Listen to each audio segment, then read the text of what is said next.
Budget मंजूरी से पहले नून लीग और पीपल्स पार्टी की अहम बैठक। वजीर आजम शहबाज शरीफ से बिलावल भुट्टो की सरबराही में पीपल्स पार्टी वफ्द की मुलाकात। बजट के हवाले से मुशावरत की गई, कमेटियों के जरिए मजीद मुशावरत जारी रखने पर इत्तफाक। अहम मुलाकात में कौमी सियासी अमूर पर भी गुफ्तगू की गई। शहबाज शरीफ ने कहा, मईशत के हवाले से मस्बत इशारे आ रहे हैं। स्टॉक मार्केट में तारीखी तेजी कारोबारी तबके की तरफ से बजट की तौसीक है। नए माली साल के बजट में आम आदमी को रिलीफ देने के लिए इकदाम उठाए गए हैं। मुल्की तरक्की, खुशहाली और अवामी फलाह बहबूद के तमाम सियासी जमातों को मिलकर काम करना होगा। पीपल्स पार्टी वफ्द में चेयरमैन सैनर यूसुफ रजा गिलानी, राजा परवेज अशरफ, खुर्शीद शाह, नवीद कमर और शरी रहमान शामिल थे। मुलाकात में नून लीग के सीनियर रहनुमा और वफाकी वुज़रा भी शरीक थे। मुलाकात मस्बत माहौल में हुई। वज़ीर आज़म की तरफ से पीपल्स पार्टी वफ्द के एजाज़ में शाइया दिया गया।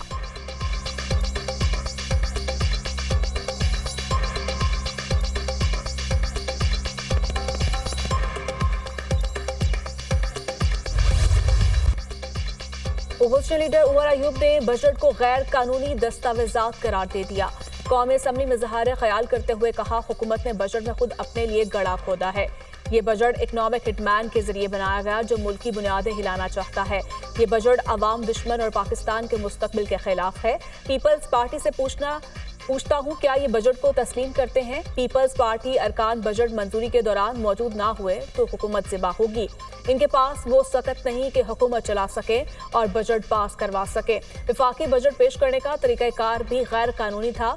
ऐवान में बजट डॉक्यूमेंट्स पेश नहीं किए गए। फाइनेंस बिल ऐवान में पेश ही नहीं किया गया। हमें भी कोई दस्तावेज नहीं दी गई। हमारे सामने सिर्फ वजीर खजाना की बजट तकरीर थी। स्पीकर साहब, आपसे गिला है, आपने गैर कानूनी इक़दाम की इजाजत दी।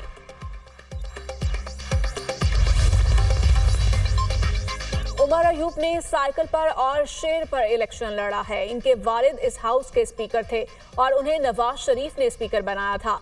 उमर अयूब काफ लीग और नून लीग का हिस्सा रहे हैं। गौहर अयूब नून लीग की जानिब से स्पीकर कौमी असम्बली रहे। अयूब खान ने करोड़ों लोगों को वोट से महरूम कर दिया था। मुल्क की तारीख में वन मैन वन वोट का हक अयूब खान ने अवाम से छीना था। वजीर दिफा ख्वाजा आसिफ का कौमी असम्बली में इज़हार ख्याल कहा, हम लोगों को अपने माजी को सामने रखते हुए तकरीरें करनी चाहिए। हम सियासतदान वफादारियां बदलते हैं। अपोजिशन में बैठे 75% लोग बेवफा हैं। दूसरी तरफ ऐसे लोग भी बैठे हुए हैं जिनको मैंने नवाज शरीफ से ठेके लेकर दिए हुए हैं। ख्वाजा आसिफ की तकरीर के दौरान सुन्नी इत्तेहाद काउंसिल के अरकान की हंगामा आराई। ख्वाजा आसिफ ने कहा, अगर इनमें थोड़ी सी शर्म हया है तो तहम्मुल और बर्दाश्त का मुजाहिरा करें। हमें ये इकॉनमी विरसे में मिली है, हम इस इकॉनमी को ठीक करेंगे।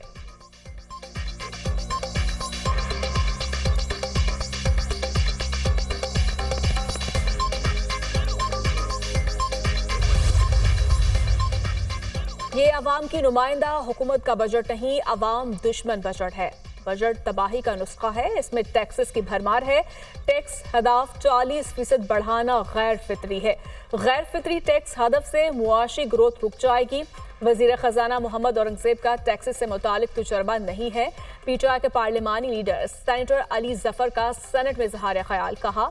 वजीर खजाना ने हुकूमती अखराजात कम करने का कहा और वफाकी अखराजात 1704 अरब रुपए रखे गए। JUI के कामरान मुर्तजा ने कहा, बजट में आइन की खिलाफ वर्जी की गई। फाइलर्स नॉन फाइलर्स की बुनियाद पर तबकाती तकसीम की गई जिससे मामला खराब होंगे। सेनेटर फैसल वाड़ा की इलेक्ट्रिक हाइब्रिड गाड़ियों पर टैक्स की शरह बढ़ाने की मुखालफत। पीटीआई हुकूमत में गाड़ियों को एक कंपनी को फायदा पहुंचाने का भी इंकशाफ। सेनेट इजलास में इज़हार ख्याल करते हुए कहा, इलेक्ट्रिक कारों पर ड्यूटी लगा दी गई। गरीब आदमी के लिए 600 सीसी गाड़ी 26 लाख रुपए कर दी गई। गाड़ी वाला मोटरसाइकिल और मोटरसाइकिल वाला साइकिल पर आ जाएगा। जो पॉलिसियां बनाई जा रही हैं इनसे एक तबके को फायदा और मुल्क को नुकसान हो रहा है। ये बताया जाए कि गाड़ियों के मामले पर किसको फायदा दिया जा रहा है। हर चीज अब IMF पर नहीं डाली जा सकती। पीटीआई हुकूमत में एक SRO निकाला गया। SRO बाद में आया, गाड़ियां पहले मंगवाई गई। गाड़ियों की एक कंपनी को अरबों रुपए का फायदा दिया गया। SRO से मुतालिक शायद वजीर आजम को भी इल्म नहीं था। मैं उस वक्त के वजीर आजम के नोटिस में मामला लाया। अब ऐसा ही इस हुकूमत ने भी किया है। इलेक्शन ट्रिब्यूनल्स की तश्कील का लाहौर हाई कोर्ट का फैसला मुअत्तल करने की इलेक्शन कमीशन की इस्तदा मुस्तरद। सुप्रीम कोर्ट ने लार्जर बेंच की तश्कील के लिए मामला 3 रुकनी कमेटी को भिजवा दिया। अटॉर्नी जनरल को नोटिस जारी। सिंध और बलूचिस्तान हाईकोर्ट में इलेक्शन ट्रिब्यूनल्स के कयाम के लिए अपनाए गए तरीक़ेकार की तफसीलात भी तलब कर ली। चीफ जस्टिस ने रिमार्क्स दिए कि आइन बिल्कुल वाज़ेह है, इलेक्शन ट्रिब्यूनल्स का इख्तियार इलेक्शन कमीशन को हासिल है। हमने आइन और कानून के तहत हल्फ उठा रखा है, अदालती फैसलों पर नहीं। पार्लियामान के कानून के बाद ऑर्डिनेंस कैसे लाया जा सकता है? ऑर्डिनेंस लाने की क्या वजह थी? कोई इमरजेंसी होती तो समझ में आता है, ये भी इलेक्शन में मुदाखलत है। पार्लियामेंट कानून बनाती है, हम कानून की हिफाजत करते हैं। जिसका काम है उसे करने दिया जाए। एक मीटिंग में बैठकर सब तय किया जा सकता है। ऑर्डिनेंस सुप्रीम कोर्ट में चैलेंज नहीं हुआ, इसीलिए नोटिस नहीं कर सकते।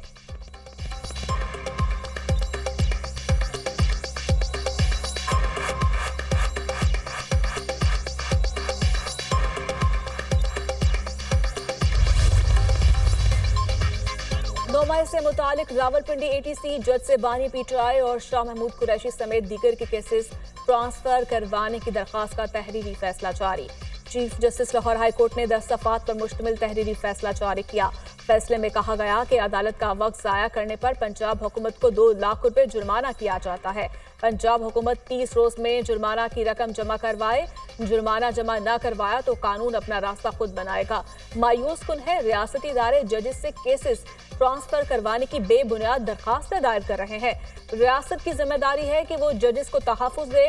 रियासती इदारे जजेस की बेतौकीरी करने और बेबुनियाद इल्ज़ामात आयद करने में मसरूफ हैं। जेल अथॉरिटीज और रियासती इदारों ने रावलपिंडी जज को मुतनाज़ा करने में कोई कसर नहीं छोड़ी है। प्रोसिक्यूटर जनरल पंजाब की जिम्मेदारी कानून पर अमल दरामद करवाने की है, मगर अफसोसनाक है कि transfer applications prosecutor general Punjab के जरिए दायर की गई। कम्युनिस्ट पार्टी ऑफ चाइना की मरकजी कमेटी के बैनुल अक़वामी शोबा के वजीर इस्लामाबाद पहुंच गए। एडिशनल सेक्रेटरी खारिजा इमरान अहमद सदीकी ने इस्तकबाल किया। चीनी वजीर लियो जॉनचो वजीर आजम शहबाज शरीफ से मुलाकात करेंगे। नायब वजीर आजम और वजीर खारिजा इसहाक के साथ वसी 2 तरफा बातचीत करेंगे।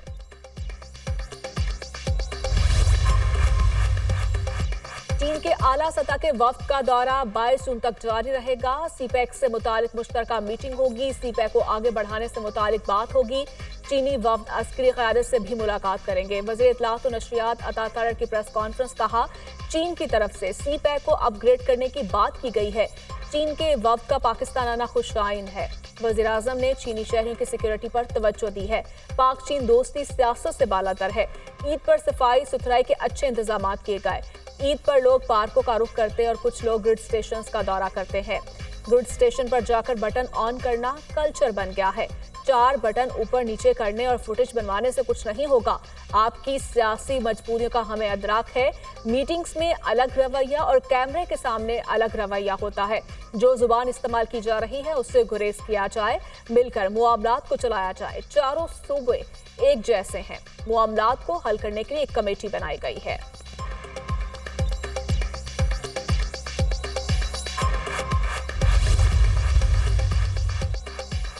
वज़ीर-ए-आज़म शहबाज शरीफ से मैनेजिंग डायरेक्टर की सरबराही में गूगल फॉर एजुकेशन के आला सतह के वफ्द की मुलाकात। वफ्द में गूगल फॉर एजुकेशन के 8 ममालिक के नुमाइंदगान शामिल थे। गूगल के पाकिस्तान में क्रोम बुक बनाने का प्लांट लगाने के फैसले का खैर मकदम। पाकिस्तान में तालीम के फ़रोग़ के लिए गूगल फॉर एजुकेशन और वज़ारत वफ़ाक़ी तालीम के दरमियान लेटर ऑफ इंटेंट पर दस्तखत को सराहा। वज़ीर-ए-आज़म ने कहा, तालीम का फ़रोग़ हमारी हुकूमत की अव्वलीन तरजीह है। तालीमी एमरजेंसी का नफाज तालीम के शोबे में हुकूमत की संजीदगी को ज़ाहिर करता है। मुल्क में नौजवानों की एक बड़ी तादाद एक चैलेंज ज़रूर है, ताहम इस चैलेंज में से मौक़े तलाश किए जाएंगे।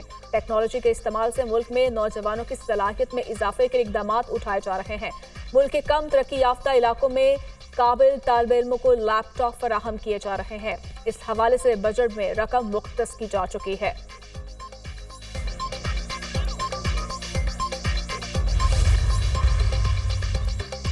गुड स्टेशन के अंदर जाकर मौला जट बनना दुरुस्त नहीं। धमकी, वजीर आला को धमकी देने के अलावा कोई काम नहीं। वजीर आला केपी के लोगों को रिलीफ नहीं दे सकते, इसीलिए धमकियां देते हैं। वजीर आला केपी को बिजली चोरी रुकवानी चाहिए। जब आप बिजली इस्तेमाल करते हैं तो पैसे भी देने होते हैं। ये लोग धरना पार्ट 2 चाहते हैं। धरने में कहा गया बिल जला दो, सिविल नाफरमानी की तहरीक पेश की गई। वजीर इत्तलात पंजाब असमा बुखारी और वजीर बल्दियात की न्यूज कॉन्फ्रेंस। कहा, वजीर आला पंजाब सिर्फ ऐलानात नहीं बल्कि अमली इक़दामात पर यकीन रखती हैं। 100 दिन की हुकूमत में मरीम नवाज ने साबित किया कि उन्हें अमल दरामद करवाना भी आता है। ईद के दिनों में अवाम को साफ माहौल फराहम करने की कोशिश की गई। मुसाफिर गाड़ियों के जायद किराए वसूल के खिलाफ क्रैकडाउन किया। 3 दिन में मुसाफिरों को 14,67,000 रुपए वापस करवाए। 1,448 गाड़ियों के चालान किए। 9 अफराद के खिलाफ मुकदमा दर्ज हुए। वजीर बल्दियात ज़ीशान रफीक बोले, वजीर आला पंजाब की हिदायत पर दिन रात काम करके सफाई के निज़ाम को फाल रखा।